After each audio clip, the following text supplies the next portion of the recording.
नमस्कार. एक काळ होता त्यावेळेला काँग्रेसचे नेते तत्कालीन अर्थमंत्री पी चिदंबरम भर संसदेत मोदीजींवर हसले होते.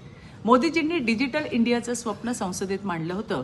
तेव्हा चिदंबरम म्हणाले की एका छोट्याशा खेडेगावामध्ये भाजीवाल्याला 7 रुपये 60 पैशांचं पेमेंट करायचं असेल तर ते डिजिटल पेमेंट कसं होणार?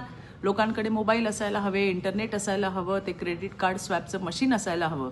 पण लक्षात ठेवा, जिथे काँग्रेसची विचारशक्ती संपते तिथे मोदीजींचे विचार सुरू होतात. मोदीजी कधीच हवेत बोलत नाही.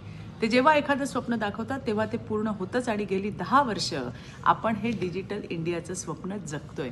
आज भारतातला सामान्य भाजीवाला असो वा अगदी कुठल्याही आडवळणातलं गाव असो, तिथे डिजिटल पेमेंट आपल्याला होताना दिसते. मागील दशकात भारतीय अर्थव्यवस्थेचं अतिशय वेगाने डिजिटलायझेशन झाले. आर्थिक विकास, रोजगार आणि शाश्वत विकासाला चालना देण्यात डिजिटल अर्थव्यवस्थेची महत्त्वाची भूमिका आहे.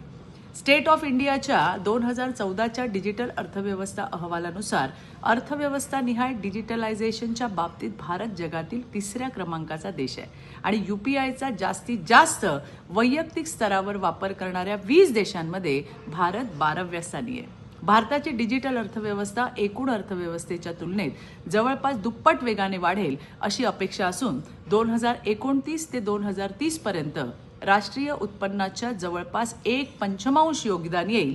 याचा अर्थ 6 वर्षापेक्षा कमी कालावधीमध्ये देशातील कृषी आणि उत्पादन क्षेत्रापेक्षा डिजिटल अर्थव्यवस्थेचा वाटा मोठा असणार आहे. मोदीजी पोकळ आश्वासनं देत नाहीत, पण विरोधकांना मोदीजींची दूरदृष्टी समजण्याची कुवत मात्र नक्की नाही. धन्यवाद. जय हिंद, जय महाराष्ट्र.